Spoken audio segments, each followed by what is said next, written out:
अस्सलाम वालेकुम मेरे प्यारे अजीज viewers, welcome to my channel. उम्मीद करती हूँ कि आप सब खैरियत से होंगे। आज का हमारा टॉपिक है कि डोरमेंट अकाउंट और इनएक्टिव अकाउंट क्या होते हैं और इनको एक्टिवेट दोबारा से कैसे करवाया जा सकता है।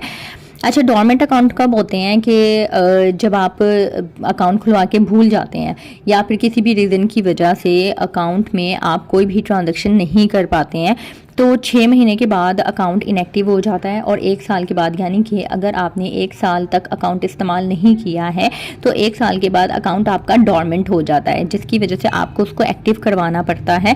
अच्छा, बहुत से लोगों की मेंटालिटी ये होती है कि हमारे अकाउंट में 1 लाख, 2 लाख, 3 लाख, 10 लाख रुपए जितने भी हैं वो रखे हुए हैं, तो हमारा अकाउंट बंद नहीं होगा, हम बेशक उसको इस्तेमाल करें या ना करें। ऐसा नहीं होता। आपके अकाउंट में बेशक लाखों रुपए पड़े हुए हों, लेकिन अगर आपने उसको एक अरसे तक इस्तेमाल नहीं किया है तो आपका अकाउंट आर्जी तौर पे बंद हो जाएगा। और उसको खुलवाने के लिए फिर आपको ज़ाहिर बात है कि डॉक्यूमेंटेशन की ज़रूरत होगी और आपको विजिट करना पड़ेगा। तो बेहतर यही है कि आप अपना अकाउंट अगर प्रॉपरली उस तरह से ट्रांजैक्शंस नहीं कर पाते हैं तो 2 महीने में, 3 महीने में, 4 महीने में, यानी कि 6 महीने के अंदर अंदर आप लाजमी अपने अकाउंट में कोई ना कोई अमाउंट जमा करवा लें या निकलवा लें।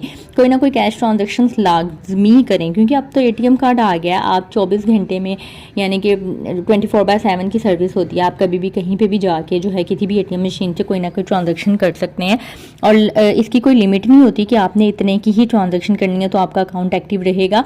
आप 100 रुपये भी अगर निकलवा लेते हैं या जमा करवा लेते हैं तो भी आपका अकाउंट रनिंग में रहता है।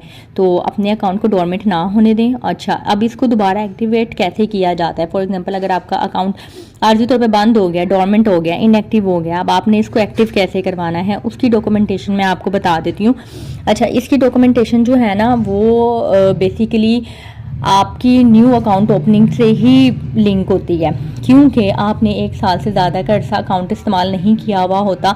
तो बैंक को ये सबूत चाहिए होता है कि क्या आप आज भी वही बिज़नेस या वही ज़राए आमदनी इस्तेमाल कर रहे हैं जो आपने अकाउंट ओपनिंग के वक्त जिसका सबूत दिया था, या आज आपने वो चेंज कर लिया है। इस वजह से वो आपसे लेटेस्ट ज़राए आमदनी का सबूत मांगते हैं। आपने, जैसा कि आपने मेरी वीडियो पिछली वाली माइट भी देखी हो, नहीं तो मैं डिस्क्रिप्शन में उसका लिंक दे दूंगी, अकाउंट ओपनिंग के डॉक्यूमेंटेशन क्या होते हैं। तो जो डॉक्यूमेंटेशन सोर्स ऑफ इनकम के उसमें है, वही डॉक्यूमेंटेशन के साथ आपका नया अकाउंट, यानी कि उस अकाउंट को जो है वो आपका एक्टिव किया जाएगा। अब आपका अकाउंट डोरमेंट अकाउंट है, ठीक है। अब आप बैंक जाएंगे, बैंक जाके आपने अपना शनाख्ती कार्ड की कॉपी देनी है। असल शनाख्ती कार्ड आपने लेके जाना है, साथ में आपकी बायोमेट्रिक होगी। इसके अलावा आपसे एड्रेस भी वेरीफाई किया जा सकता है। कुछ डॉक्यूमेंट्स पे आपसे साइन लिए जाएंगे। आप का लेटेस्ट सोर्स ऑफ इनकम लिया जाएगा। अगर आप जॉब करते हैं तो आपकी लेटेस्ट सैलरी स्लिप ली जाएगी। अगर आप बिजनेस पर्सन हैं, कोई बिजनेस कर रहे हैं, तो आपके लेटर हेड के ऊपर एक अकाउंट रीएक्टिवेशन की रिक्वेस्ट ली जाएगी। उस रिक्वेस्ट का फॉर्मेट वो खुद आपको बता देते हैं, आप बस लेटर हेड ले जाइएगा। इसके अलावा अगर आप हाउस वाइफ हैं और अपना कोई काम कर रही हैं तो आप अपने काम का कोई सबूत देंगी। अगर आप किसी पे डिपेंडेंट हैं, यानी कि अगर आप अपने हस्बैंड पे डिपेंड कर रही हैं या अपने हस्बैंड के पैसे इस्तेमाल करती हैं, तो आप अपने हस्बैंड की डॉक्यूमेंटेशन देंगी।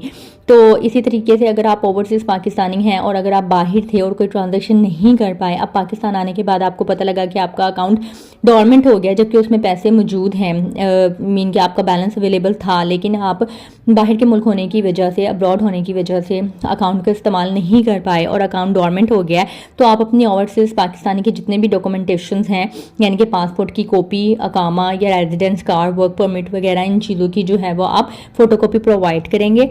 तो कुछ ही दिनों में, यानी कि 1 से 2 दिन में आपका अकाउंट एक्टिवेट हो जाएगा। और जैसे अकाउंट एक्टिव होगा, आपको एक ट्रांजैक्शन सेम डे करनी होती है। अगर उस दिन आप ट्रांजैक्शन नहीं करते तो अकाउंट नेक्स्ट डे दोबारा से डोरमेंट हो जाता है। तो ये आपने उनसे प्रॉपरली पूछ लेना है। कुछ बैंक में on the spot account active हो जाता है, जब आप डॉक्यूमेंट्स देते हैं सारे तो वो सेम डे में एक्टिव करके आपकी ट्रांजैक्शन करवा देते हैं। और कुछ बैंक में 1 से 2 दिन लगते हैं उसकी अप्रूवल के लिए।